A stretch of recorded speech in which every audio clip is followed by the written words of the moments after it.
Now, some of the experiences being with some government bodies, being advisors here and there, maybe after all, after having guided good number of students to certain things, I do go on to feel that the civil services examination is not at all difficult. It's not at all difficult. It's one of the easiest examination, provided it is programmed in such a manner.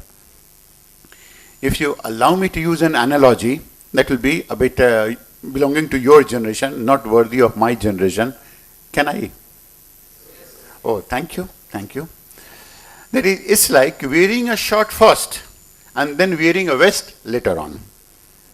Right? So that is the way the preparation goes on, and most of the students do go on to prepare in such a manner. That is, they will go on to prepare, but they will go on to prepare very sincerely, very hard working students.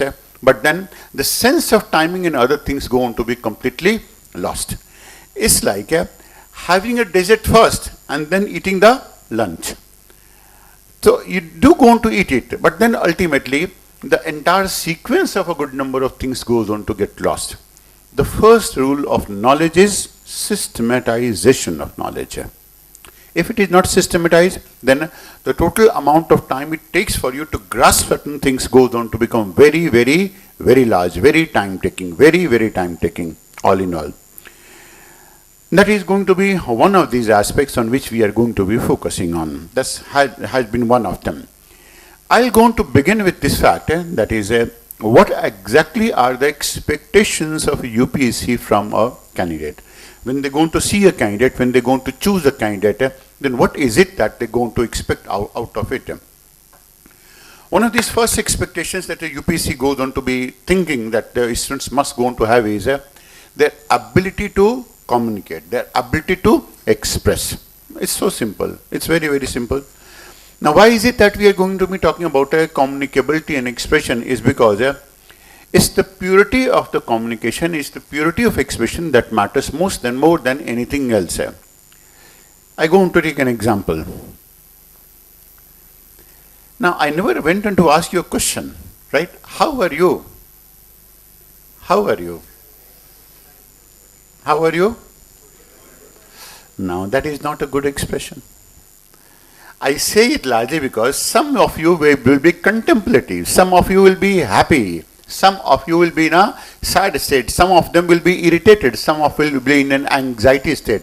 How is it that if anyone goes on to ask you, all of you are going to say, good, fine, how is it so? This is no communication. UPSC goes on to harp on these aspects, right? If you're going to ask me, my state of mind right now, someone goes on to ask me, I will be contented. I'm not only happy, I'm contented, right? I'm peaceful, right? That's an expression. That is what communication is. I went on to ask you a very simple question, how are you? Of course, there was nothing wrong with it, but how right it can go on to be, this has no limit at all. How you go on to express yourself goes on to matter most. You go on to buy something for yourself. Now, buying means that you are getting yourself empowered because you go on to possess that thing. You go on to own that part. You may go on to use a variety of type of expressions in that case. Some of you will go on to say it's awesome. Some of them will say it's very good. Some of you will go on to say a lot of things as well. Now, I recently went into bump into one of those parents who go on to be having children just 2 or 3 years younger than you. Now, these children have bought something for themselves. And when the mother asked them, that is, how is it that these things are? Can you imagine the word that they went on to use? Make a guess. Make a guess. There was nothing bad. Just make a guess. Any one of you. And any one of you who can go on to make a right guess will go on to make it sure that the institute goes on to duly reward you as well. Possible? Okay. Who will go on to make a guess? What is the word that they would have used?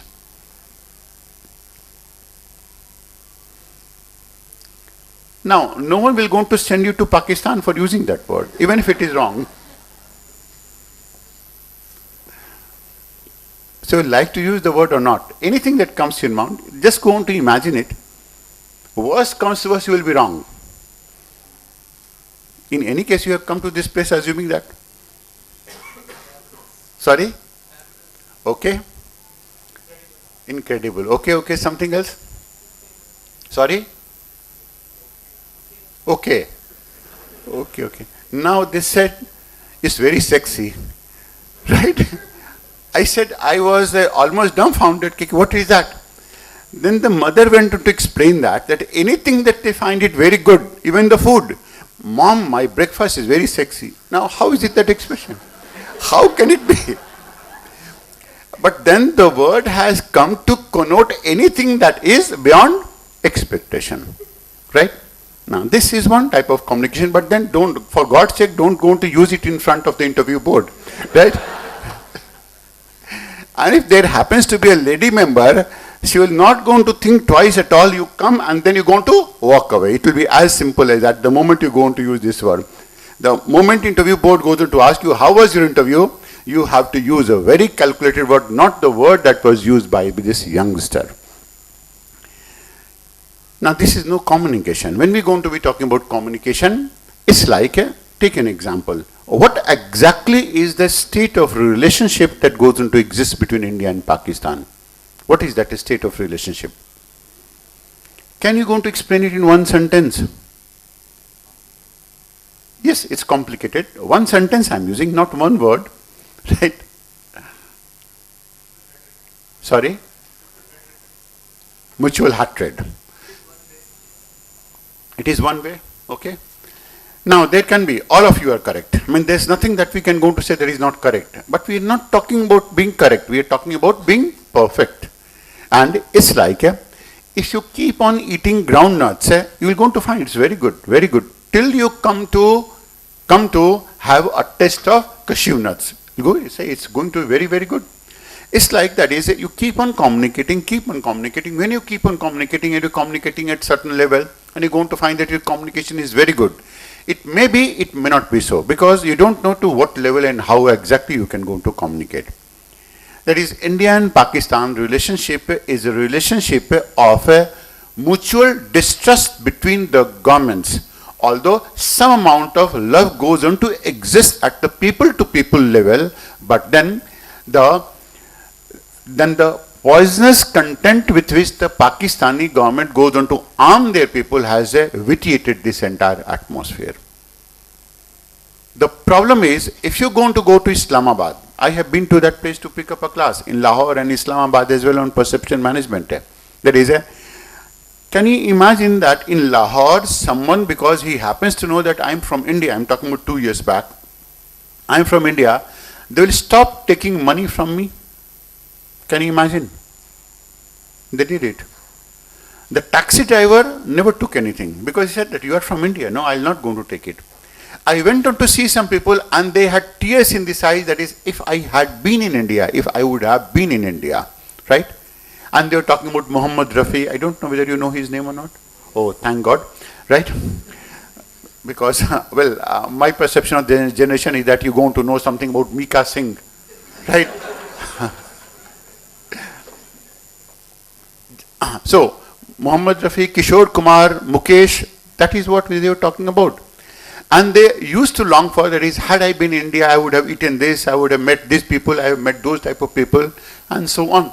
You will not go on to find the slightest amount of a difference between a Punjabi of Punjab and a Punjabi of Kashmir. Not even the slightest amount of difference in lifestyle, in language, or in anything else. None of them.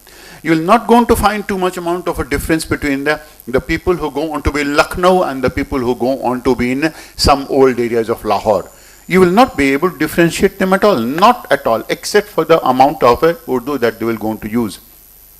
So I'm talking about, that is, you cannot go on to say that both of these countries go on to hate each other. This is a wrong expression. It's not that the countries hate each other. It is that the politics allows them to hate each other. That is what exactly is propagated in the media. You will go on to, if you go on to, of course, take a look on YouTube and things like that, you're going to find a good number of people who go on to be big fan of India. They say that, no, we don't have any business to fight with India at all. We must go on to be having a friendship with them. And I don't know whether you recall it or not, but Nawaz Sharif came to become the Prime Minister of India, and one of his planks was to solve Kashmir problem and to improve relationship with India, right? I don't know whether you can remember this or not, but then it was been a matter of 2-3 years back of sorts. So communication in this case goes on to be very, very significant. It's like if someone goes on to ask you, who has been the best politician? Who is the one politician that you go on to think that is the best politician? Can I have an answer from you? Now see what you have done. What you did was, of course you went on to give a reply, Nehru, Modi and Atal Bihari Vajpayee, and you went on to leave Morarji Desai, right? He was also one of them, and one of these most honest persons and one of the most pragmatic persons that we ever had, right? Now, what you should have done was, I come to the second point thereafter, that you should have asked me, that is, how can it be best? Is it that there can be anything called as a best actor, best teacher, best person, best film? Can it be? Can it be ever? Can it be ever? Best in what terms? I'm going to say it is Nitish Kumar. Take an example. I'm taking an example. Don't go to think that is I'm a fan of it, right? So if I'm going to say it, I'm going to prove it 100 times that he is much, much, much better than Mr. Modi, right? If I'm going to talk about Modi, I'm going to prove that he is much better than Obama, right? As an example. Why? Because Nitish Kumar went on to handle a state that was very, very difficult to handle. He went on to assume the mantle of that state when the conditions were very, very bad. Third was, despite that he was able to execute some of these works, cutting across all the lines of caste, creed, religion and region. The fourth was that he went on to pick up a state which was having enormous law and order problem. The fifth was that he was able to pick up a state and still allow it to move on the path of development despite having no money at all in the financial kitty of the government. He was able to pick up a government which was always going to be riddled with factionalism. When Mr. Modi went on to be the Chief Minister of Gujarat, then Gujarati society is so uniform. In whole of Gujarat, you're going to travel, you'll hardly going to find one policeman. In Bihar, you will going to find a policeman every 100 yards, 50 yards. And you're going to find people fighting on the streets. You're always going to find that one is holding one's collar and they are abusing each other and so on. That is the type of a society. And anyone generally who has been brought up in such type of a society, they are bound to be very, very, very talented. That's the basic reason that students from Bihar go on to do so well, because they are brought up in such type of environment where they have learned all the tricks. So, you should have asked me this question, on what basis he is a good politician. Then my choice would have narrowed down. So I would have been compelled to answer this question to you. On what basis? So, you have a development politician. And who is a development politician? Mr. Narendra Modi. No doubt. Who is a caste politician? It is going to be Lalu Yadav. Who is a communal politician? It is going to be Mulayam Singh Yadav. Who is going to be an intellectual politician? It is Shashi Tharoor. Who is going to be what type of politician? Then you're going to be having a category and classification of it. It's only when you go on to ask these questions to yourself. That's why in communication and also in balancing your perception, that is significant. That's the second point that you have to have in your notion. That is, it's not only about communication, it's also about balancing your perception. That is, you cannot go on to, the moment you go on to say that Modi is the best politician, you are showing your likeness to him. That's not wrong. But then, you have not been brought to the UPSC board to show your likeness. And likeness in any case don't going to be having a logic. You like someone, there's no logic. You like someone, there's no logic. Right? You like because you like it. The moment you're going to convert it into logic, then your entire feeling of likeness is completely lost. Right? So you can go on to say that personally I have a liking for Mr. Modi. But then, from the perspective of the type of work and other things that have been done, then someone would have been better than him. And I think there is going by a type of achievements that have been made in so adverse a condition, Nitish Kumar can be a better politician that way, if he is talking about it. maybe that this goes on to be a type of a communication that you have to have with the board. Now this is something that the board goes on to be expecting from you, because tomorrow you may be with Modi, day after tomorrow you may be with Nitish Kumar, maybe thereafter you may be with a Congress leader as well. You can always keep on changing your states, and you can always go to keep on working with the type of bosses with whom you are going to be working generally. So you cannot go on to be partisan in this case as well. So we have talked about two components. The first has been communication. How do you communicate? You communicate what you're going to think. You communicate what you're going to feel. You communicate what you conjure up. You communicate what you imagine. So the first part is going to be taking care of your conjuring activities, our conjuring mind. It's going to be about your imagination. It's going to be up to your feel. And maybe that you're powerful enough to express it completely opposite of what you exactly going to feel. Maybe that you are in that position and you can go on to do it as well. But then you have to have a balanced viewpoint. We are talking about balance of perception. We are talking about balance of perception, and that is what is significant. So we said that is a second part has been balance of perception. One more example with respect to balance of perception. If I ask you, who is a bigger enemy for India? Number one, it can be, is it Pakistan, is it China, or is it the people of India? I have given you choices because I want to use less amount of your time now. Who is a bigger enemy? Is it that the enemy is going to be outside, or is it that the enemy is going to be inside?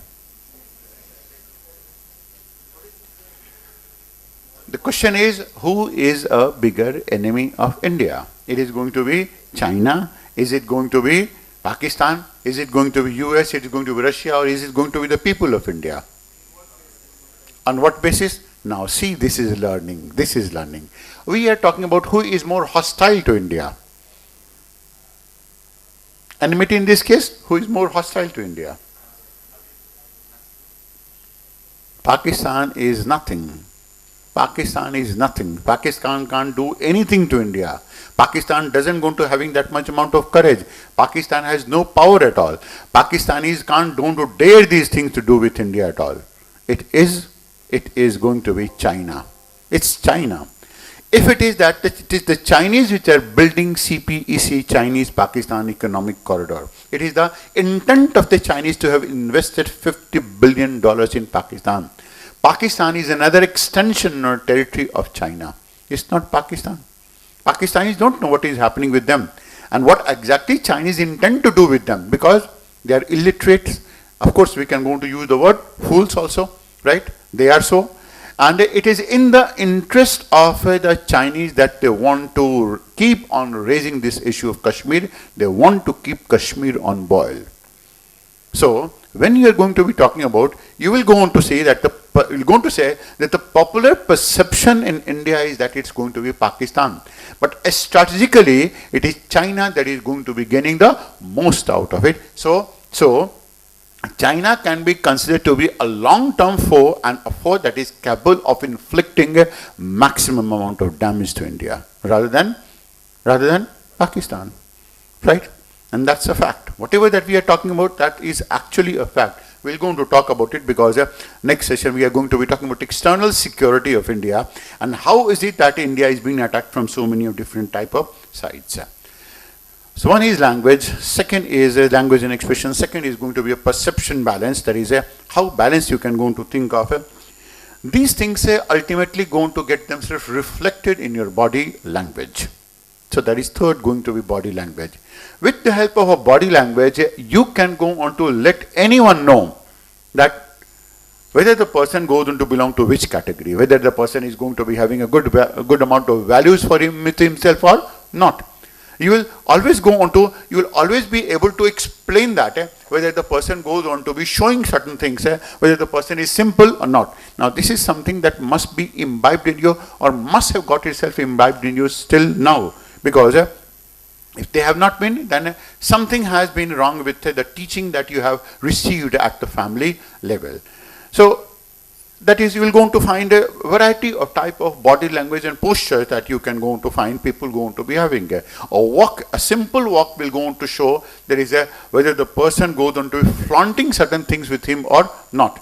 You will always going to find that an arrogant person will go on to find with his head up and so on. The walk will going to be completely different.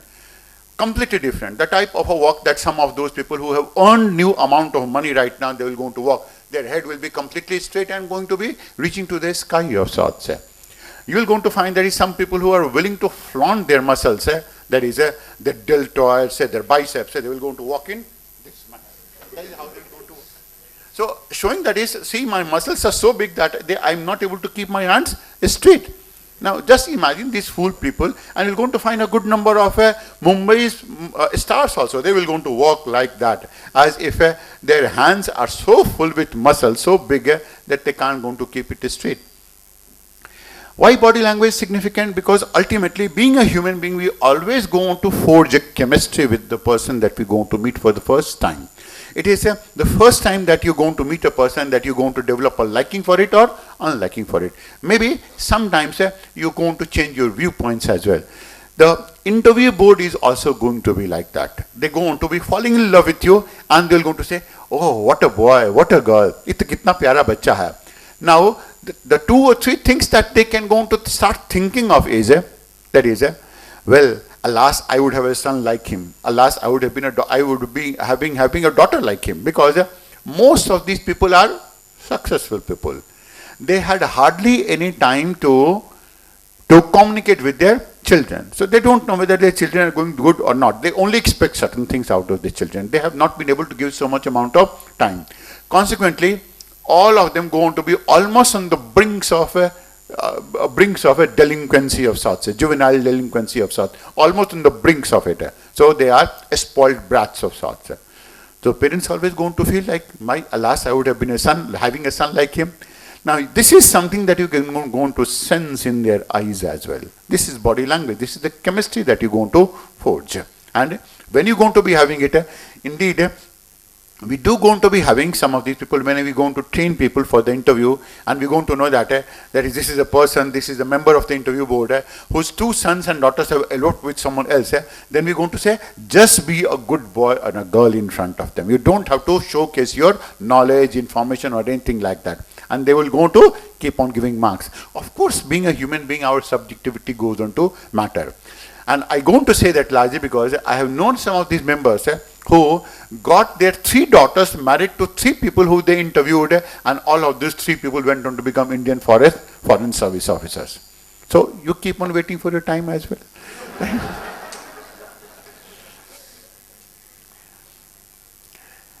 Now the 4th part is, in this case, that is going to be intelligence.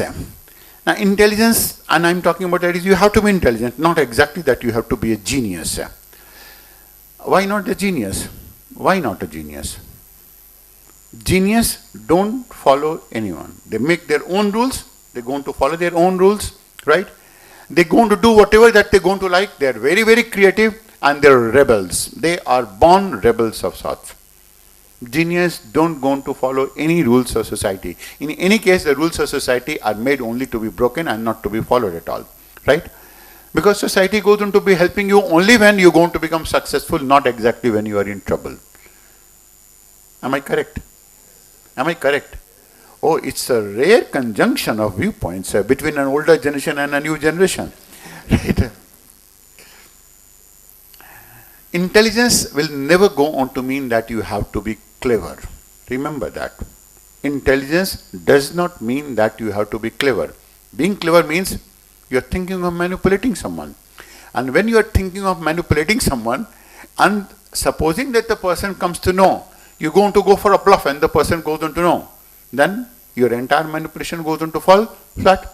You go on to do some politics, and that is going to be known to the person that you are doing some politics. Then your entire effort of doing politics goes on to fall flat on the floor.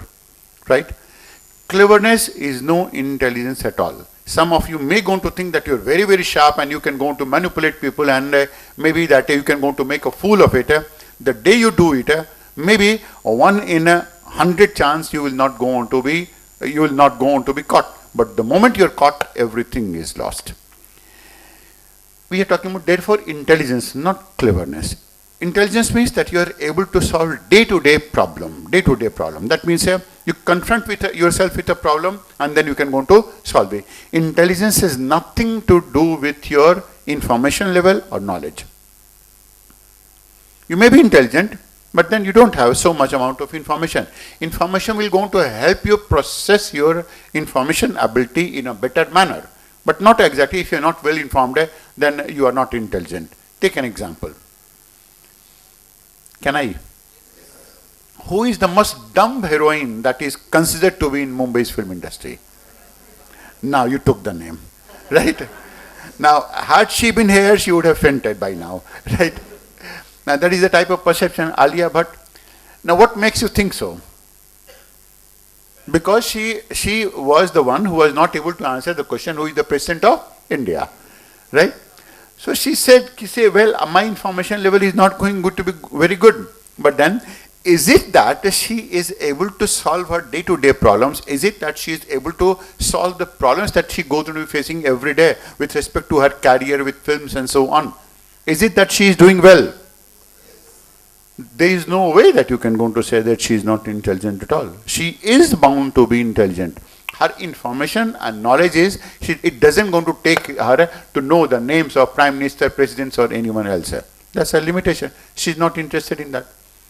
But if you go to ask her, who is the one person who went on to star in Godfather and one person who went on to completely change the paradigm of acting since thereafter, then she will be able to take a name. Because that is what exactly is the niche area of that lady. Right? You don't have to be genius because you will go to form your own rules. And when you go to be in bureaucracy, then you can't go to set your rules. You can't go to set your rules.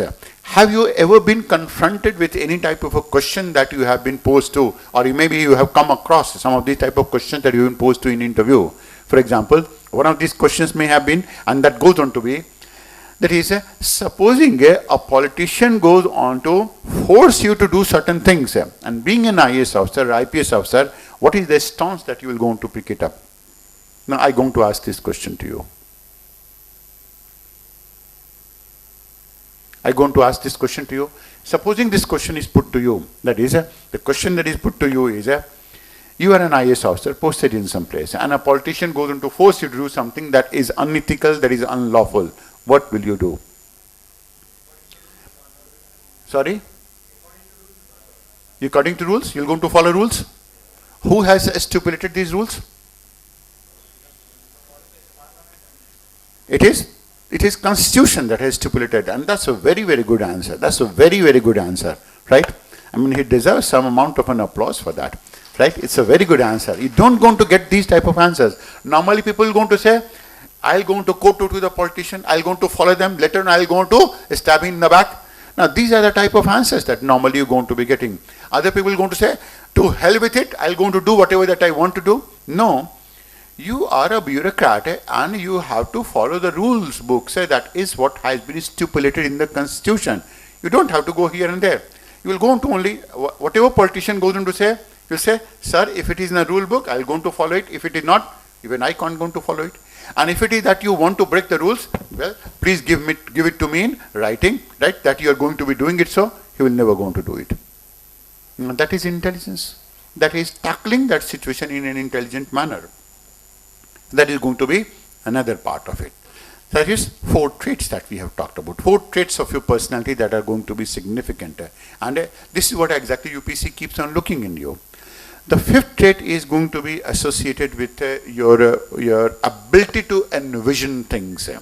And when we are going to be talking about your ability to envision things, it basically means that your task is twofold. The first is managing the department or managing the district. That's going to be one task.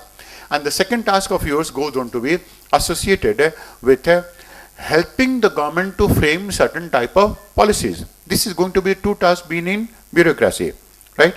So you have one of these persons, Vivek is going to be part of it. So right now he'll be managing some departments. Maybe 15 years later on, 10 years or 15, 20 years later on, He will go on to advise the government, that is what exactly that you are required to do to make the functioning of this department very smooth, and what type of policy measures that will go on to like to enunciate for that purpose. So you have to be visionary. You don't have to take an immediate look at certain things. You have to take a look beyond certain things. That means you have to go beyond that. And if you are able to do that, you will be actually able to carve a niche for yourself in this case. The sixth part in this case is going to be about your sincerity. You will be able to, you go on to ooze sincerity. If you are sincere, it goes on to show in your language, in your body language, in the words that you're going to speak.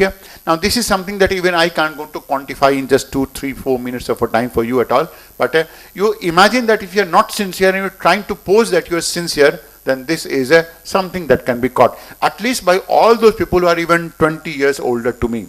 Someone who can go on to pose that he's sincere and he's not sincere, he's trying to be pretending to be sincere, they will be caught in front of me. Forget about those people who are going to be even 20 years older to me as well.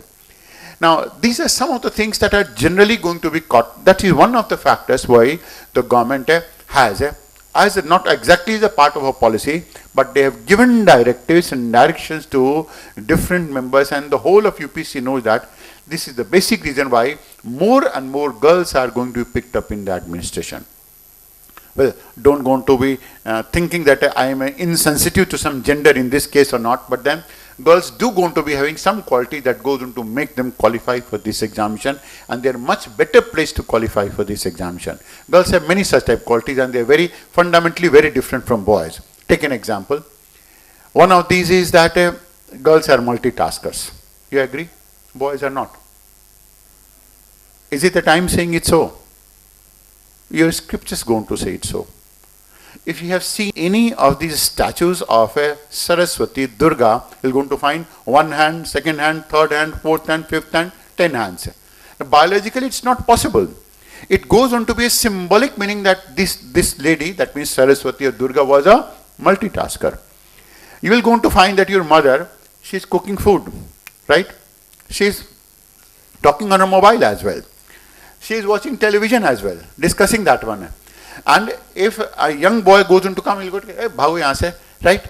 4 things at the same time, right? If the boy is going to do that, they will going to become crazy. That's not possible for them, right?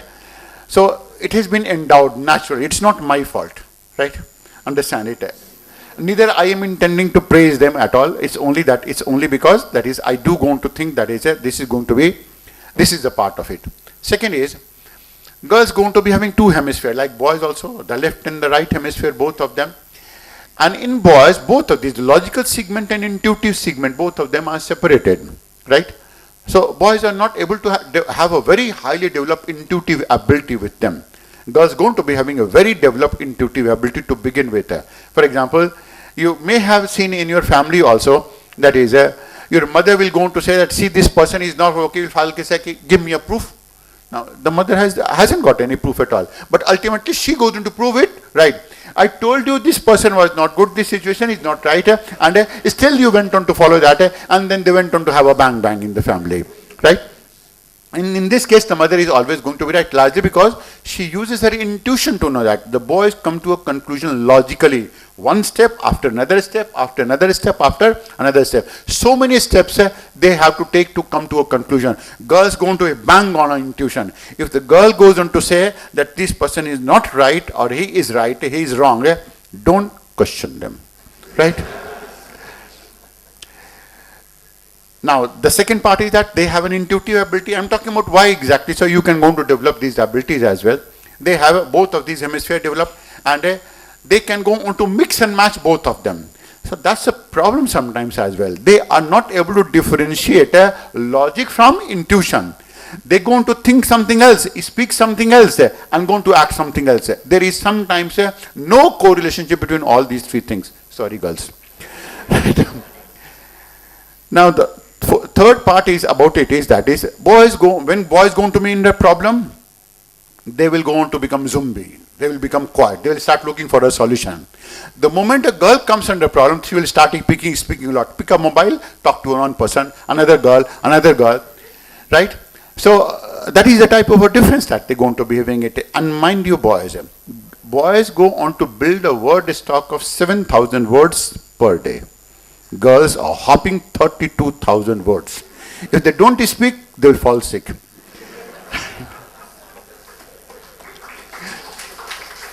Well, I never said you to clap it. Clap for it.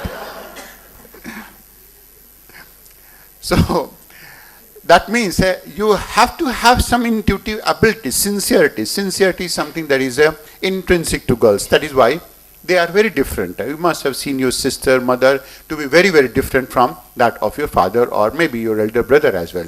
Now this is something that we have to imbibe and we have to develop. This goes on to show in their management of the district as well, because that goes on to empower them to think about and to develop an empathetic feeling about the people. That goes on to help them develop an empathy for the people, and that they can go to think about the people. Their thinking is people oriented to begin with. For example, your mother's thinking is family oriented. Your father's thinking is going to be success oriented. Both of them are going to be different. You have maybe some of your softwares goes into change living with the boys and maybe in a such type of a materialistic environment, but then that's the way it is so. And that is the reason why the government has always thought of in the last 5, 6, 7, 10 years or so, there is a promote girls, because they have gone on to form better administrators of sorts. Boys have not been. I mean, the government has taken some clue. For example, Bareilly railway accident. The moment a district magistrate, he was a boy, he came there and he said that there's an accident. He immediately called an army. Well, will you come?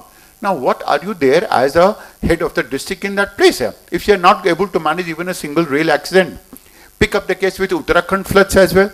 That is the boy, the district magistrate, he was a boy. And of course, he kept on sitting on the problem, kept on sitting on. And when the problem cropped up again, he called an army. Of course, it was a situation that was to be for the army to be called in general.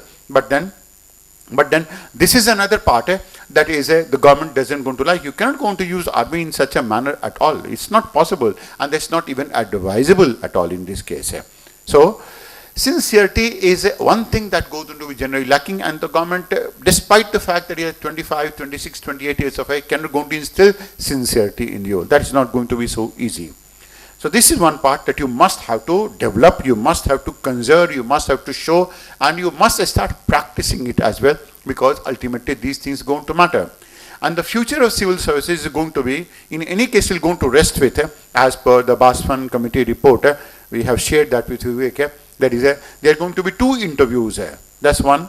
And the second is that the most prominent part of this entire of the subject will go on to be your essay, and then the third will go on to be your other than essay ethics paper. In general studies, this is going to be the more important of it.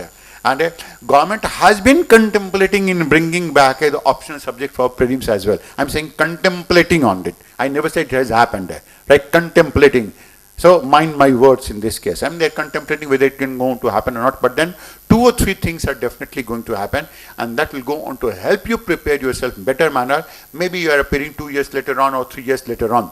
And because of UP elections, a lot of things have been kept on hold because they don't want to antagonize a state from where they are going to be getting the maximum number of member of parliaments. So certain things have been politicized as well in this case. Now it is sincerity that goes on to lead to the last of the trait that we are talking about, that is going to be your service spirit, right? Whether you're going to be having a spirit of serving the people, or whether you're going to be having another type of a service spirit, whether you're going to be having another type of a spirit as well. Now let me ask you a very simple question. Why is it that you want to get into civil services?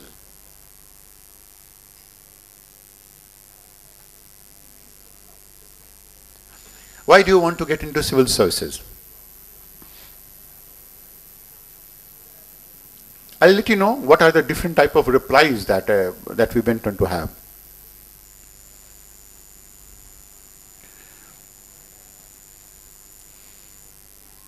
I have not asked a question that will go on to put you in jail.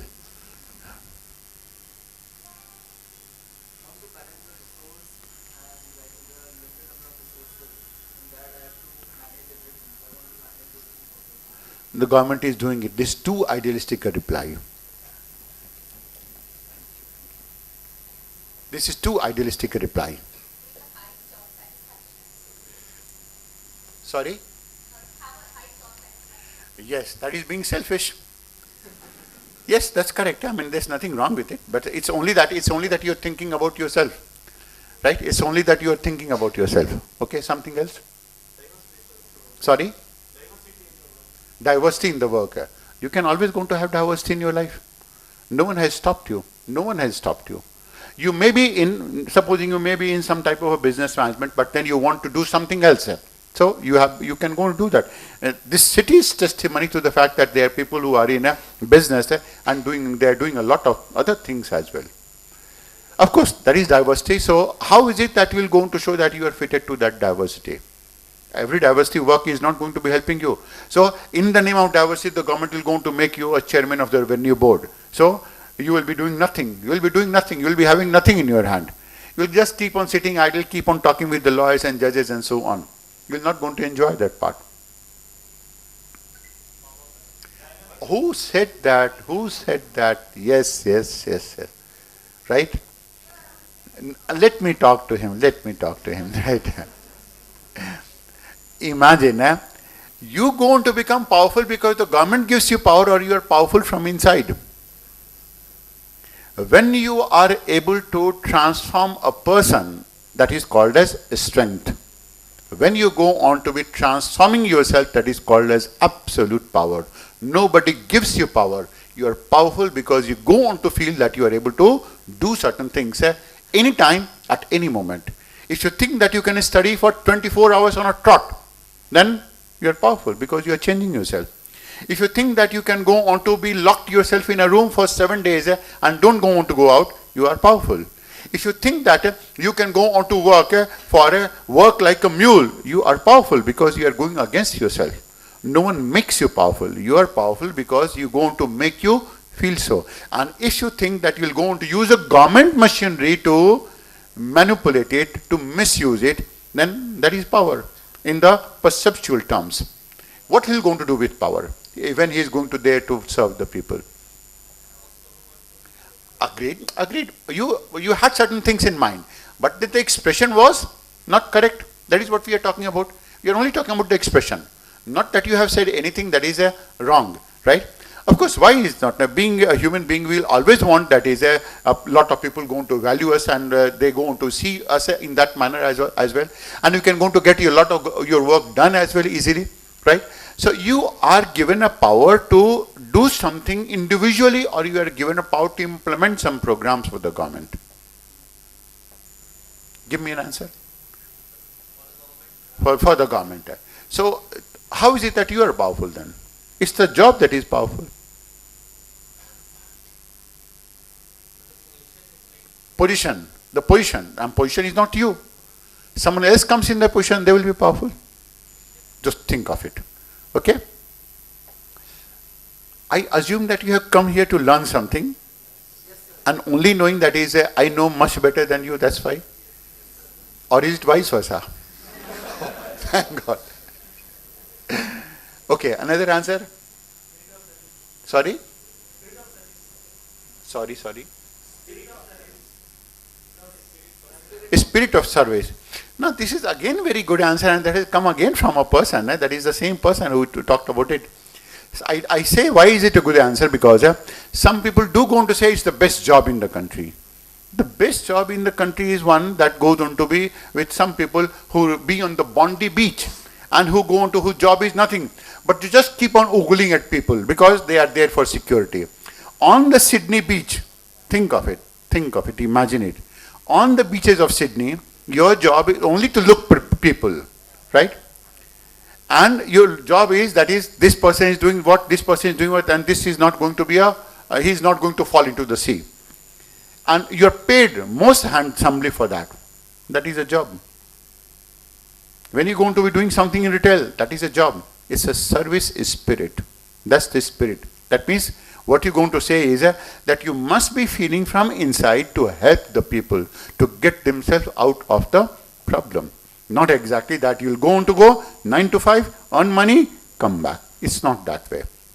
So that service spirit is going to be very, very, very significant. Now, these are the traits, the 7 traits that we talked about that is going to be so significant in general. Now, you can go on to add, what we're going to saying, there is icing on the cake. You can go on to add something to it, and you can go on to showcase something to the board and to the UPC itself. I'm not talking only about the interview, that is, these are some of the traits that the interview board goes on to look for in you. One of them is ability to build capital, social capital. You understand the meaning? Now, if you permit, I'll go on to drink the way that you're going to drink it straight from the bottle without pouring in the glass. Can I? It's a bit indecent, but we'll go on to go ahead with it. Yes, we are talking about ability to build social capital, meaning how many people you can go on to take along with yourself. That is one sign of leadership. Of course, you have leadership as a complete topic, but then the 3 concepts of leadership that are mooted in civil services examination, that is what you look for in you, is one of them is how many people you are able to take along with yourself. That is, you build social capital. Capital is not only in terms of money. Capital is not only in terms of building that you're going to have. Capital in terms of how exactly the people around you are going to feel about you. I repeat, it's not going to be about contacts. I repeat it, it's not going to be about contacts. It is about all the people with whom you have a contact, how is it that they're going to feel about you. That is social capital, right? So you don't have any money, and still you can go on to create something out of it. Can you give me one good example of social capital being sitting in this place? Sitting in this place. Iasbaba is a social capital. It's the best example of social capital. These people came together and they started doing something, and when they started doing something, they all went on to pool their resources, they all went on to pool their effort, they all went on to pool their intelligence, and everything has been done by pooling. It has not been this. If this organization is running, it's not because of money, it's only because of social capital. It's only because of association. That is a better example. Of course, there are other examples as well. Anand experiment, Amul experiment, you know that? Amul, that is the word from which it has been derived from. There's all the farmers came and they started pouring certain things there. That was called as Amul experiment. That was in Gujarat. So that's one. The third is emotional differentiation. The second is emotional differentiation. These are some of the things that are going to be looked for in you. Emotional differentiation is about, if you are in district, if you are at the head of any department, then you must be able to separate your emotions from your personal emotions from the emotions that go on to associate with the department or with the job. For example, you may go on to feel very egoistic sitting there and being as a head of maybe Bangalore Development Authority. A very powerful post. It can be a very powerful post if that post goes on to be in Bangalore, right? Or being the chief secretary of a state of such. That's a pretty powerful post. Now you cannot go on to be using this power for the purpose of furthering your own nefarious means and designs or furthering your interest. If someone comes and he happens to be your enemy, and his work is going to be logical, his or her work is going to be logical, it has to be done, it has to be done. You're not there for purpose of your enmity. You have to differentiate that there are certain things that you have to do as an officer, there are certain things that you have to do individually, and that you have to treat every person as the same. The moment you start differentiating those people on the basis of your perception, then you will never be able to run any administration at all. Any administration at all. You may go on to become an IPS officer at one place and at one point of time, and may think of you have been posted in a district where you think that you can go to settle some scores with some people who have been not nice to you. You can easily do that. But then the moment, first of all, the moment this type of a service comes in you, you do want to think, no, I am powerful, and the more you are powerful, the more you are going to be having a higher degree of humility as well. Remember, whenever you are seeking power, you become arrogant. I repeat it, whenever you are seeking power, you become arrogant. When you have power, you become downtrodden. You are down to earth. You may have seen it with your favorite Prime Minister. All of you said that, Mr. Modi. When he was seeking power, he was very, very arrogant, saying, Sonia Gandhi is this, Rahul Gandhi is that, one is Pappu, one is Pheku, things like that. This is what was going on, right? But the moment he has gone to become the Prime Minister, what he's saying, I don't know any subject, I don't know anything. I'm only for you. I'm here only to serve you. I'm a chaiwala. Is it that he used to be saying that so frequently when he was trying to seek power? No, it's now, because he has sought power right now, right? Now, this is what exactly power goes on to do to you. Indeed, you're going to become powerful, right? One sign of yours can go to change the fortunes of so many people, but then to use it in a manner for the purpose of helping people is what exactly you are there for, because this is what you have vouched on Constitution. This is what exactly that you have promised. So you don't have to show a certain type of a malice towards someone because he has not been a person who has been nice to you. And in any case, when you are in a good position, when you are wealthy, when you are powerful, you must do as many things for the people as possible, because you are not going to remain in that position for lifelong. Because there is nothing permanent in this world. No good relationship, no good time, no bad time. Vijay Mallya has not been having a good time at all, right? This time will also going to pass. This will also going to pass. So, when you have to descend down, you will come across the same group of people through whom you have gone on to lift yourself up. So, have a breakup with a companion, right? A friend is the one who goes on to be with you in your dire straits, in your tough times. He's always with you. When you're going to fall, let's say you're going to fall on the floor and you're going to meet an accident, a companion is going to say, now it's not good for me to remain here, he will run away. A friend will say, jab dekho girte rehta, he's going to give you a tight slap in that place, but he's going to take you to hospital, right? A person who goes on to love you, he's going to become so terrified that he or she will start crying in that place. What will happen to you now? Right? That's the difference. So friends are going to be helping you. And when a person goes into love you, then it's unconditional. Love is something that is always unconditional without any logic. There is no breakup in love at all. When there is a breakup, must understand it was companionship, no love at all. Because there is nothing called as a breakup in love at all. Once in love, always in love. That is the type of emotional differentiation that you require to know. Right? And this is something that you're going to practice and you're going to profess it as well. Now this is going to be general aspect of the expectation that the UPC goes on to be having from you. And that goes on to get yourself reflected in your ethics paper, in your essay, in your write-up, in everything. There are some negative aspects which you should go on to avoid, that should go on to creep in you at all. The first is one of those negative aspects that goes on to really affect you, and it is devastating for you, is building a facade. That means you always go on to be having two types of, maybe some of you can go on to have two types of personality. One to show and what you are. Now, give me an answer.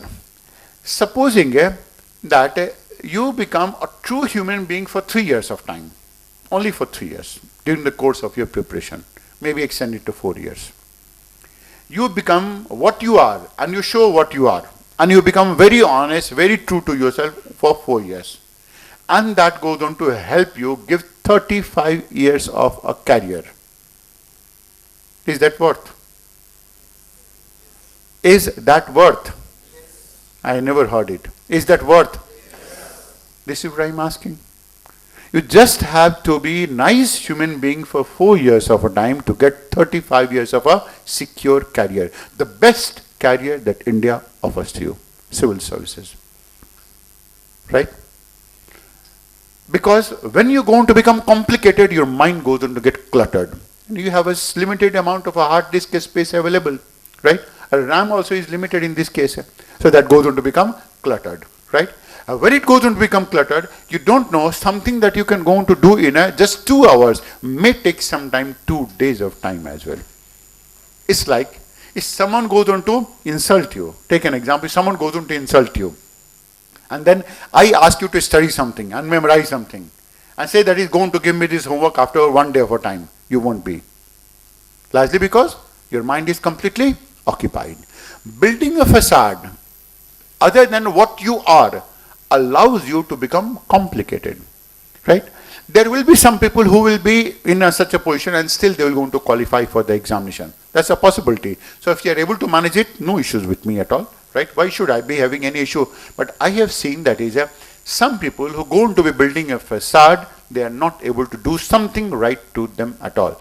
Building a facade means what you are is not what exactly that you're going to show, right? You may try to show that you're very honest, but you are actually not honest, right? That's a possibility. Can you take some example where the people went on to win an election on the basis or the plank of being honest and they have not been so? Yes, pick up an example. You're saying it's so? Okay, now explain that in one word. Explain about Kejriwal, about this part in one sentence. Explain that. You are correct. You are correct. Something else? Okay, something else. Explain. I'm using about communication. I'm talking about communication. Honesty was, is it that he is honest? Is it that he is honest? He is financially not corrupt. He is financially not corrupt. He is intellectually corrupt. Right? Okay. I have given you a hint. Go ahead with it. And corruption is not only financial. Corruption is moral. Corruption is intellectual. If I, by my writing, I can go to change the psyche of the masses, that they go on to be with me and they start seeing something wrong as right, then that is intellectual corruption. So, one sentence that you can go to use for Kejriwal. Honesty was his tact, not a part of his character. Think. Honesty was his tact, not a part of his character. Is it that it sums up? So, that is the facade that he had built, and that has come out in the open. That has come out in the open. That is, he is not a person worthy of being the chief minister of any region. Right? He is like any other politician. No issues. But why is it that he had to say that he is very, very honest and that he is very downtrodden and things like that? Imagine a person taking a first class ticket all the way from here to England to get himself treated for something. Agreed, that's state goes on to pay for that. So why is it that he went on to say that he is very, very down to earth? The normal ticket will go on to cost you something like 30,000 rupees, 40,000, okay? Maybe the business class will go on to cost you 2 lakh rupees. First class will go on to cost you 4 lakh rupees, right? So it's about taxpayers' money. That is again a tact. That is to show to the people. Some people will not be able to understand it, some people will be able to. So don't build a facade, because it goes on to build a lot of contradiction in your personality. What contradiction goes on to do is that it goes on to clutter your complete mind. Your mind goes on to get cluttered. And as the mind goes on to get cluttered, your ability to grasp things and ability to learn decreases. My concern is only that whatever be the situation, you keep on learning and keep on learning. Second negative trait is they don't have to be arrogant. Now, maybe that will go to feel that is when I am successful, I am going to be arrogant. I have every right to be arrogant. Arrogant, judgmental, and you don't have to be. Why? When you are going to become judgmental, that means you have a judgment and you have an opinion about everything. You have an opinion about everything, about everyone, maybe with respect to Mr. Modi, with respect to your chief minister, with respect to any person, then you don't learn. You don't learn at all.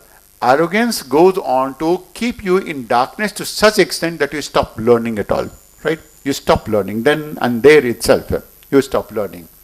What judgmental attitude goes on to do is that you have already got a judgment. So how is it someone will going to teach you? How is it someone will going to teach you? I just going to give an example. I'm part of a project right now where we are picking girls who are at +2 level, just beyond +2 level, right? And we are taking a complete accountability of these girls to convert them into IAS officers, right? If 100 girls have been taken, then we'll go to convert into IAS. So that is a promise. Now, if I go on to teach them today about something, right? We don't want to give them any books. These girls are able to replicate the entire thing that has been taught to them tomorrow, and they will come out with a write-up. Just think, only on the basis of class. Only on the basis of class. Why so? Why so? Is it that they are more intelligent than you? They're second-year girls. They have not completed their graduation. And they are talking on topics like so complex topics you can't imagine also. So why is it so? This is largely because this canvas is completely clean. Completely clean. You can write anything on them. Anything. Their mind is not cluttered. Their mind is not complicated. You're going to say, do this. They will not go on to question you at all. They will just go on to do that. No questions at all. You're going to say that you have to go to a masjid, a mandir and a girjaghar at the church to have an attachment for the purpose of studying ethics, right? They will not going to ask you, sir, why are you sending us there? They will just go on to do that. Some boys are also coming into that ambit, but then it is about uncluttered mind. The moment you go on to make your mind independent, uncluttered it, then you can't imagine the amount of grasping power that will go on to increase in yourself, right? Just going to try to think it. So why are we going to say arrogance will not going to help you build a social capital? It will not going to. A social capital is significant. Why it is significant? I go on to give you one example of at least some 4 examples of 4 batches. Now, some time back when I used to be in teaching, when I used to be in civil services teaching of sorts, that is up till 2012, Vivek was from the last of these batches, right? So, it was from one of these type of batches, that is, there have been 4 batches where almost every candidate went on to qualify for the examination. Not all of them going to be getting the top 20, 100 or top 50 positions of that, but everyone went on to qualify. And you know what they did? Somehow happened that they all went on to know each other because they went on to give me a farewell by the end of it. And in farewell, they happened to know about everyone, who is who and what exactly are the tests and so on. And they started mixing and they started interacting with all of them. So what they did was that they went on to form a group, 7, 8, 10, 12 and 6, 7, something like that. So when one went on to qualify for the prelims, the other was preparing notes for the other one, right? A third was preparing some material. A fifth one was he was helping them to revise it. So imagine if 2 students in the group have qualified for the prelims exam, then 4 students went to be completely devoted to him to help him push so that he can go on to qualify for the mains. And when the first 2 students qualified, what they did was that they used all their experience of being in Mussoorie, took all the material from Mussoorie, came here. They used to come on Saturdays, Sundays, and sometimes on Sundays only, right? They called them to study in Dehradun, so they were coming every day, every Sunday on Dehradun, and they went on to make it sure that the people who had helped them to build notes and prepare it, they also going to qualify. So imagine the 2 batches, that is 120, 130, and one of them was 240 students batch, that is every single student qualified. That was by social capital. Only by building social capital. And I came to know only by something like some 2008 and 9, because by that time, these students used to belong to 2002 batch onwards. So someone was 2002 batch and they also went on to qualify. Try doing it. Form a group. Try doing it and be nice to it. You can't imagine the amount of effort it goes on to, the amount of burden it lessens on you. You can never go on to imagine that part, right? There is no capital better than that of social capital. And you can go to do it only when you don't have an arrogance. For what reason you will go on to make yourself arrogant? And if being arrogant makes you qualify for the examination, I don't have a problem. Why should I have? Right? And this is again, there is another sign that goes on to be looked for in the interview. When you go on to take an example, someone goes on to ask you a question and you go on to answer the question, yeah. Now this is very ugly. You have to say a proper word, yes. But why is it that you're going to say yeah? Why? Because that's a practice. That's a practice. I'm only asking you that you have to practice to how exactly you can go to improve your language, right? And if you start practicing a wrong language, then you are bound to be wrong in interview also. You are bound to be wrong in your answer paper as well. You are bound to do something that is going to be very, very nasty also in that place. You may going to say that this person is communal. You may going to say that Pakistan is a terrorist state. Is it that India has declared it? Is it that it's an official declaration of the whole of the world? Maybe that Modi will go on to say that, Amit Shah will go on to say that, maybe a Raktak politician will go on to say that, but this can't go on to be the stance of a bureaucrat. Indian High Commission to Pakistan will never ever say that despite knowing everything about it. You'll never hear it from them. Never ever hear it from them. Right? Because you are not there to pass such type of a judgment at all. So you go on to inhibit building your social capital only because of these factors. And that is because of arrogance and something else. The fifth negative trait is always going to be, that is of course, that is going to be looked for, and that you go on to see it, and that you go on to give in your examination as well, depict in your examination, is your reaction, your attitude of reaction. I am going to emphasize on that.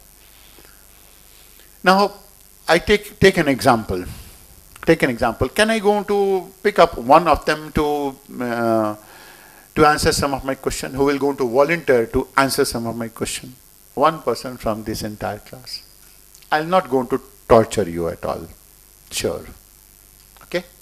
Yes? Can I ask you a question? What's your name? Navi. Saudamini. Okay. Now analyze your name.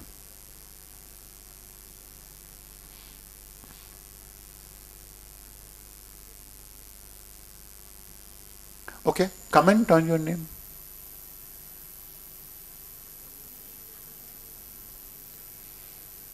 Okay, leave it. Critically discuss your name.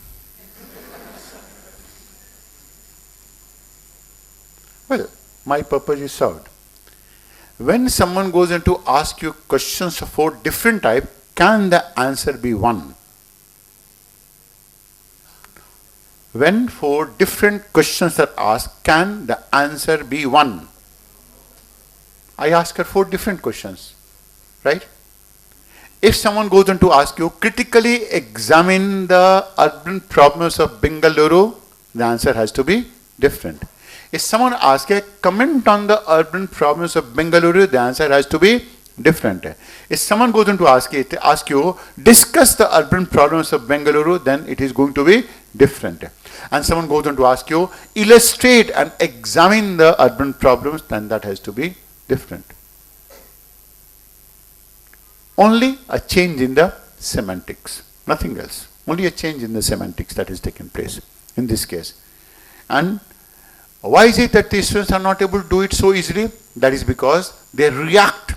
When I go to ask you a question, you don't respond. You have not responded so far. Of course, you will go to understand it. Respond means take some time, think over it, and then go on to answer it. Right? One person made a mistake as well by using the word power. He was not meaning that. He was meaning that I will going to have a position of privilege in that place. Am I correct? Yes, I knew that part. Right? Because then he was feeling very repentant, and that his body language went on to show that. And he never meant that. That is, he was actually meaning power to be one power that is to be misused. He was only saying that I'll going to have a position of a privilege whereby I'll going to get a lot of respectability, lot of attention, and that will going to help me do my work better.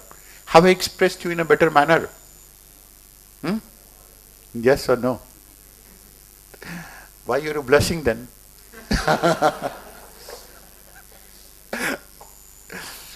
So you don't have to react. He went on to react. He never went on to respond. And when you react, your reply is invariably wrong. Because you're going to speak without thinking anything at all. So whenever any question is going to be asked, you make it a practice. Think of it. What exactly it is. Even if you're going to take some amount of time, maybe 5 seconds, that's not going to harm you. Maybe if it goes into the interview board and someone asks you some question that is really nasty, that is you'll find it difficult to answer, then how is it that you can go to take your time? You have a glass of water in front of you, drink it, think over it, and then go to ask the board, can I go to take some time? They are not going to execute you for that, and they are not going to put you in jail for that. right? It will only going to make certain things better. So some negative traits that you have to avoid is, one of them is building a facade, that's one. Second is contradiction, that's the second one. The third is being arrogant and being judgmental. The fourth is being reactionary. That means you don't have to be reactionary, that is the fourth one. And the last is, this is a job or a service? It's a job or a service? Indian Arabpati Service. IAS. Indian Administrative or Arabpati Service. Which is this service? Administrative service. Thank God you know the correct name, right? Because in good amount of people in Uttar Pradesh and Bihar know that it is Indian Arabpati Service. That means the moment you're going to go to service, within 5 years you're going to have 100 crores in your bank account, right? So it's a service. And when it's going to be about service, is it that you can go on to afford to be very, very selfish? Can you? You have to leave yourself. And who is the one person who goes on to be having the maximum amount of a burden? When you're going to join something like, let's say IAS or even IRS as well. Who is the one person who is going to have maximum amount of burden? In IAS, it goes on to be the district magistrate. So that's the basic reason that they are picked up young. That's the basic reason. Because by that time it is assumed that they won't be having any family. So they will keep on working from 8 in the morning to about 12 in the night. No issues. That is number one. When you immediately join a service, you're bustling with energy. I'm going to do this, I'm going to do that, and you have certain type of perception. So the person in that place, maybe the district magistrate in that place, he will go on to use, if you're an STO of sorts, or let's say ADM, assistant, that is your assistant to the district magistrate in that case also. He will go on to, you're going to become a gunda of the district magistrate in that place. All those people, for example, even in customs and excise also, that is the position under which Vivek is, he is a very gentle boy, I know that, I know him for a good amount of time, but if his seniors want to use him as his gunda, they can do it, because you are having so much amount of energy. He is different and a class apart from all of them because he is suave, sophisticated, and there are other things I can't tell you.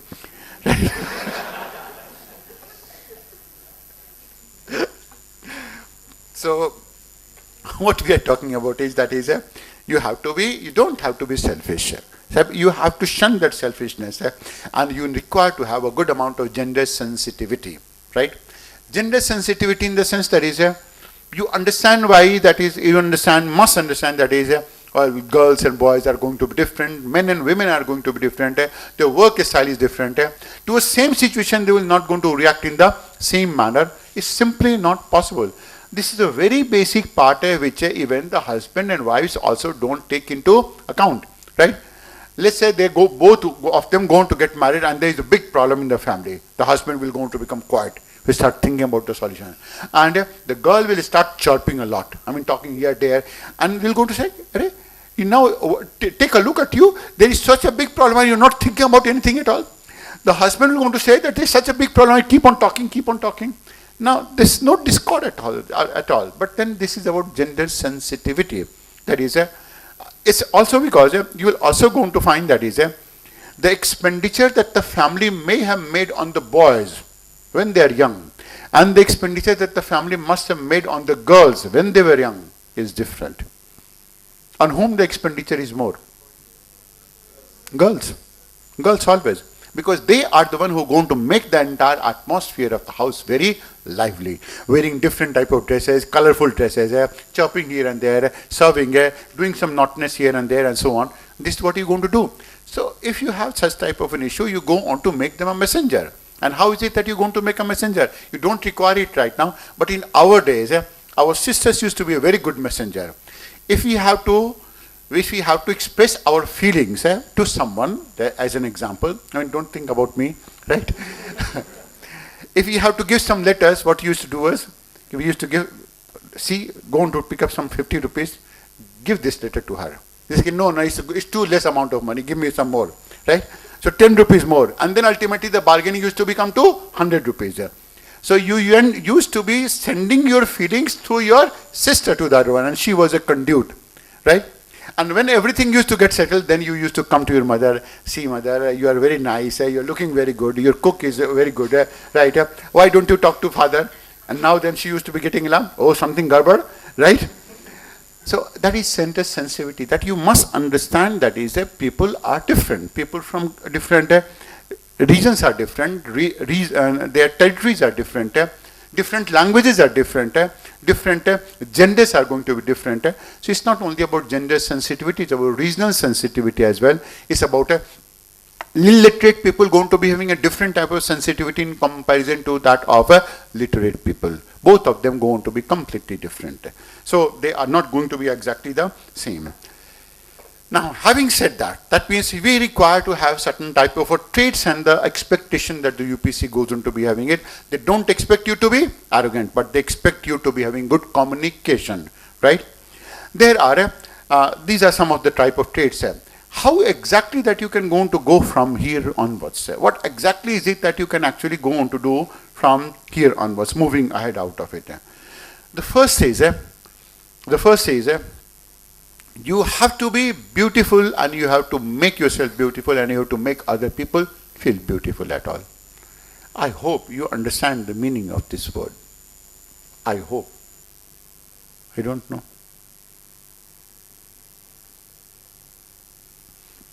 Okay. Who is the most beautiful actress that you're going to see in Indian cinema? You can say that. I won't going to let them know. Be safe. Class के बाहर तो कहीं बात नहीं जाएगी ना.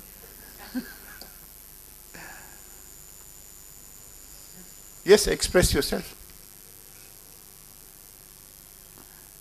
Okay, boys are not answering. Girls, who is the most beautiful actor that you're going to see? Now some boy is answering that. So, this is the height of gender sensitivity.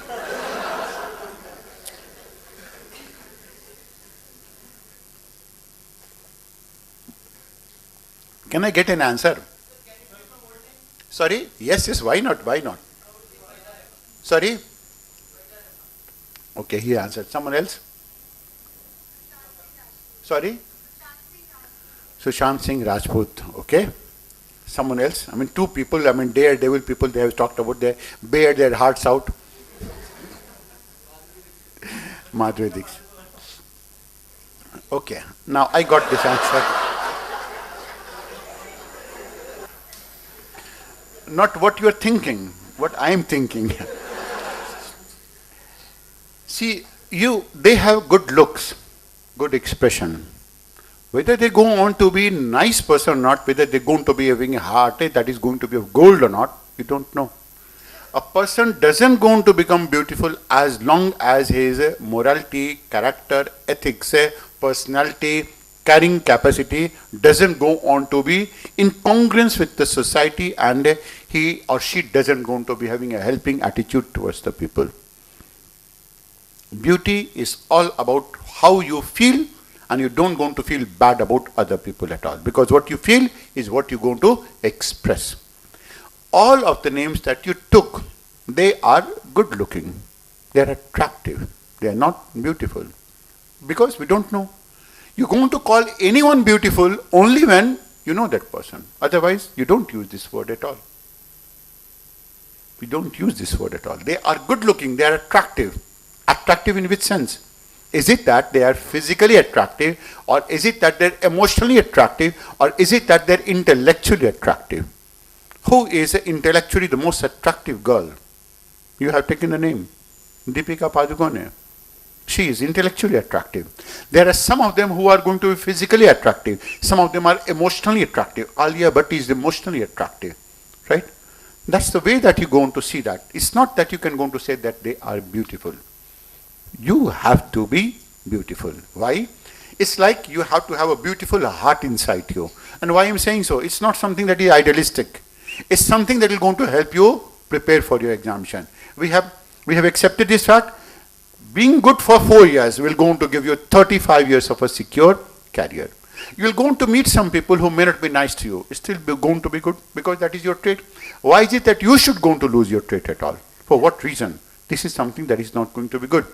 When you're going to be nice, you know that there is no one in this world, who has not been stabbed. No one in this world who has not been duped. No one in this world who has not been insulted. No one in this world who has not been castigated. There's no one in this world. Give me any name. That's the way that you're going to learn. That is the way. And the more you experiment, the more you're going to learn. So the first thing that you have to do is, that is the more experience that you're going to be getting it. If you're very damaged, you are going to be very, very wise. If you are really having a deep sorrow inside, your smile will be brightest. That's the way it is, right? That's the way exactly it is. So all of these people go on to be actually beautiful. So you have, the first thing that you have to see is in yourself is that you have to be beautiful. You're going to make other people beautiful around you as well. That's the first thing. I come to something more tangible. Second is you have to be more humane as well, and you have to have a very, very good chemistry as well. Why is it that you don't want to do anyone any harm? I'll let you know that. Once upon a time, someone told me, that is, I don't want to share my notes, right? Because someone will go to know, right? I kept on doing it, so I found that it was harming me. Someone said that, other one said that is in Hindi. Can you understand Hindi? Yeah, how many people understand Hindi? Oh, that's good. It's like being Uttar Pradesh, right? Someone went on to say that to me, that is, जादूगर की पोटली चुरा लेने से कोई जादूगर नहीं बन जाता. So when I started writing books, other people were making notes. I started writing books. I was in academics. I was trying to be scholarly. So people said, you are such a fool. All the people will go to read your books and they will start their coaching institute, right? Now, so far, I have written 40 books and not even a single person has been able to replicate any book at all, because they don't have that skill. They don't have that oration. They don't have that explanation also. So there is no way that anyone can go to steal my skill. No way. Not possible. Not at all possible. Even if I give everything of mine to someone else, no one can go do anything at all. And had then this been the case, then first, a father and mother who qualified for the IAS, their child would also qualified. The elder child, and then the younger one, then the younger one, and then the entire family, and then their servants as well. Because they all would have been sharing the same notes, right? Is it not logical? This is not so. Even if you're going to give all the notes, everything of yours, there's nothing damage that is going to do to you at all. It is only going to be helping you. The more you communicate, and communication means, that is, first of all, make it a point that you're going to communicate in the right language, in a correct language, and prepare or pick up some maybe 5, 6, 7, 10 students who are going to be younger than you, and start teaching them. Nothing can be better for the preparation of civil services at all. Nothing can be better than that. I'm just going to give you my example. Whatever ragtag English that I'm speaking here right now, I picked up the first alphabets of English when I was in 8th standard, right? When I was in 8th standard, because that was the type of education system I used to belong to. I'm essentially part of India as a true education system, having gone to school only for about 1.5 years of a time and been in college only for 12 days of a time. I count the number of days as well. So, if I think that I can go on to speak English, I can go on to understand English, and my academic language is very complicated, that can go on to set a good amount of brains on fire as well. That is, when I go on to talk in my own language, geochronologistic language, talking about radioactive dating, and talking about how is it that radioactive dating has been responsible for radioactive radiation loss in some of these mammals, and that went on to have a reproductive dysfunction, things like that, then it's very, very compact, right? Anyone can go to do that. Anyone can go and do it. You are much better. You are convent educated. Good number of people have studied English all the way from first standard or second standard or third standard onwards. Not like me. Not like me. And I went on to appear in examination writing it in English, not writing in Hindi or any other language. Right? So this can be done. This is not at all difficult. Communication. And why is it that it was possible? Because somehow it happened that some young students came to me, they came and interacted with me, and they wanted me to solve some of their problems. So what I did was that, in all the type of rubbish English, I started teaching them. They were happy, I was happy, my parents were happy, everyone is happy there in that place. And first of all, I went on to build a good social capital. So anything that I wanted, they went on to give it to me. And I went on to solve every problem. So I went on to revise the entire syllabus of GS and geography by teaching to them. Not once, twice. My language went on to improve. Nothing can be better than that. Nothing can be better. If any one of you, your faculty members goes on to be taking your classes for 2 years, 3 years, imagine the type of language they will going to have. Not even Foreign Secretary of India will be able to match it, largely because they will going to have so much amount of practice, right? And the best way to practice is bring them together, give them a Campa Cola, Coca-Cola, give them a tea, 10 rupees, maximum 20 rupees. Now say, I'm going to teach you a topic. You're going to pick up a topic. Let's say the topic goes on to be the presidential powers of, that is the parliamentary functions, and parliament is the supreme lawmaking authority, right? You teach them. Even if you teach them wrong, they will not be able to decipher it, right? Now next thing you're going to remember, you can go to correct them. They're not going to question you, generally, because you are your senior, you are doing something favor to them. And in that guise, you will be able to improve your language, expression, and everything. And you will be walking in front of them like Salman Khan as well, right? So this is another part that you can go into. So you have to be looking beautiful, you have to improve your communication, and just go on to think of building chemistry. Why I am saying is so, logic can go on to help you win over a situation, never ever over a person.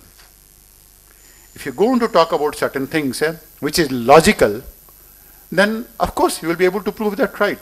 But you may go on to lose that person also. You have to develop both of these traits. You have to develop your logic, and you have to have a social capital, build up a social capital also at the same time, right? Try to build people. The more people you're going to build, the more diverse people you're going to build, the more diverse a communication that will going to enter into with them. And more diverse the communication, better it is for you. So the best thing is, other than writing, just keep on communicating, talking to each other as much as possible. Right? What we talked about was, what is the expectation of UPSC from you? Where exactly they're going to check it? They're going to check in your interview, they're going to check in your mains examination. Right? That's one. Second is, what are the negative traits that you can go to avoid, because these negative traits going to affect you to a limitless harm, right? That is arrogance and other things like that. Then what are the traits, and how is it that the sum of the traits that you can go to develop in yourself so that you can start building up a capital and you start communicating. Communication is the key to everything. It's like, if I'm going to teach you something and you don't have a communication, you won't be able to write it in the mains. You won't be able to speak up in interview also. The key is communication and imagination as well. But some of these things will going to come with time only, and maybe that will go to practice certain things also in that manner.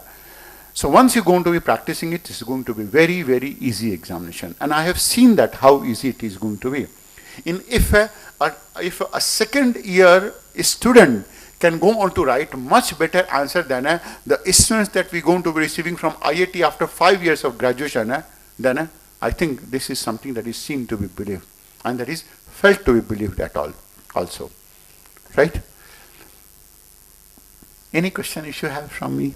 Anything that you have to ask from whatever that we have discussed about, and something from whatever that we have not discussed about also. I wanted to discuss one more aspect, but then I think this has taken some amount of time, and that this is about self-understanding. How is it that you can go to understand yourself? But if you allow me, I can go to pick up in another session after a break of sorts. Can we? I'll discuss with them and go on to. But then any question that you have, and you should ask a question. If you're not asking a question, there is something wrong.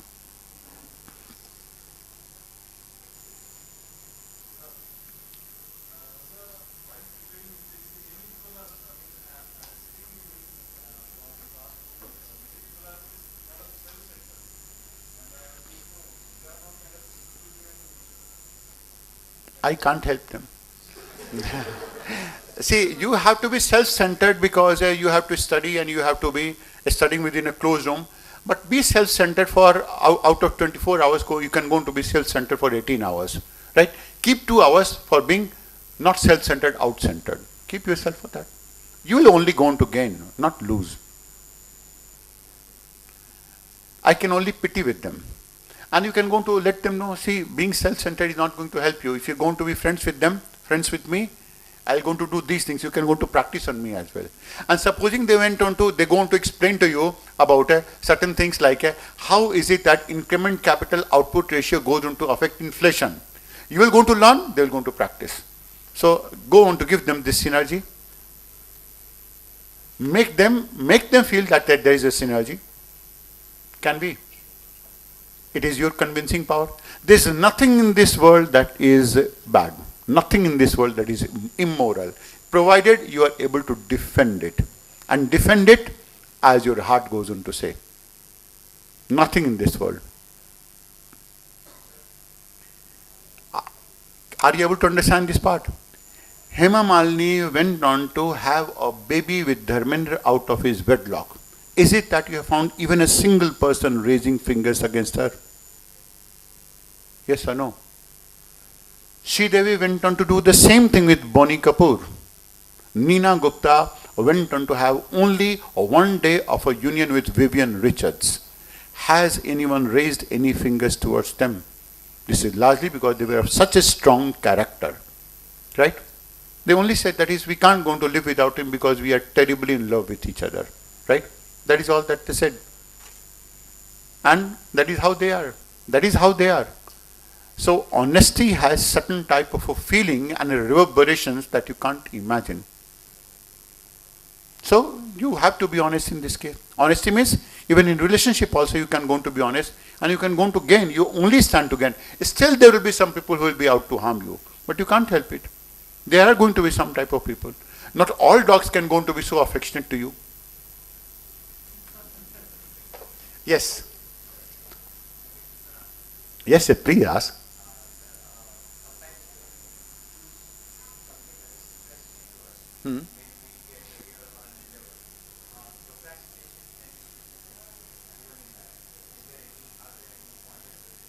Why not? I mean, you will go to see that is, have a seat, have no seat. As I understand it, your question is that is, if you are interested in something else, so why not go to take it as a career? Yes?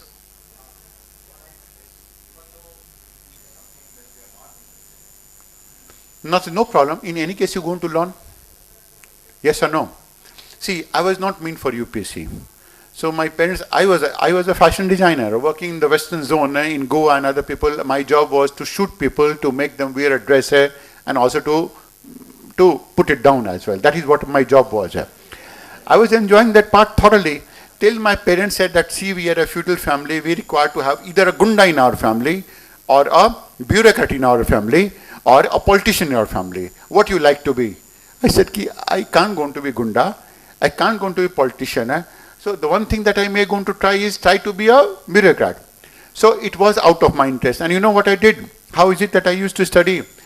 That is, I used to pick up a book. I thought that this is the best way to study. I used to pick up a book, right? I studied thoroughly. 2 days, the whole book was over. Then I picked up the second book. After 3 days, that was over. I picked up the third book. In 1 year of a time, I went on to study something like 100 books. Now I said my preparation is over. It was not. By that time, I have read these books. I had gone on to become my orientation had gone to become completely academic rather than civil services oriented. Okay. Now, being in civil services and studying about civil services, preparing about civil service, there is nothing in this world that I don't know. So I know history, I know polity, I know culture, everything. And these things are helping me so much because I'm giving suggestions to anyone, I mean, people who are going to be in politics here and there, everywhere, and I'm giving suggestions to anyone only on the basis of it. Knowledge never goes west. Never, ever. So even if you're not interested, supposing you are able to study certain things, if you're not interested, that's the sign of a true intellectual mind. The best sign of an intellectual mind is to engage a thought without interested in that or without agreeing to it. So you're a true intellectual that way. You will keep on learning. Even if you're going to do UPSC, it's very good. If you don't, it's even better. And there are so many people. You're going to find some of these e-commerce companies here. That is at least two of them that I know. That is two of these founders happen to be my student, and they have been in UPSC. And I said, why is it that you are appearing in UPSC? You're not fit for it. You're not fit for it. And they went on to, these students went on to be so angry with me that they never talked to me for 1 year of a time. They again came back, you were right, I'm sorry, you were right, and I'm doing this and this. And then they went on to find an e-commerce company that is envy of all of them. So are they successful? They have something like some 6,000 crores of rupees in their bank account. I don't have. So are they successful? Yes or no? So do you like to aspire yourself to be like them? Yes, you can. Success is anything. Success is anything that is about whatever that you want to do, and you do that. Success is all about living your life the way you want to. Success is all about living your life the way you want to. If you want to lead your life by traveling, you are successful. If you want to lead your life by suggesting people, you are successful. If you want to lead your life by moving into a rural area, you are successful. Right? If you're doing anything away from that, you're not successful. You can be anything, but you're not successful.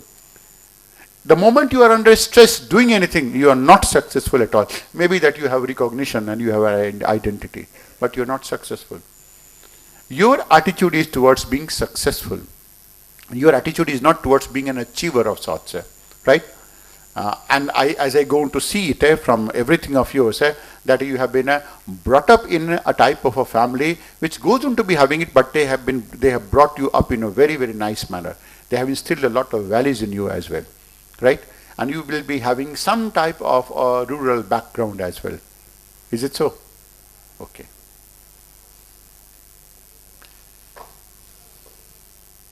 So, can we have a small break?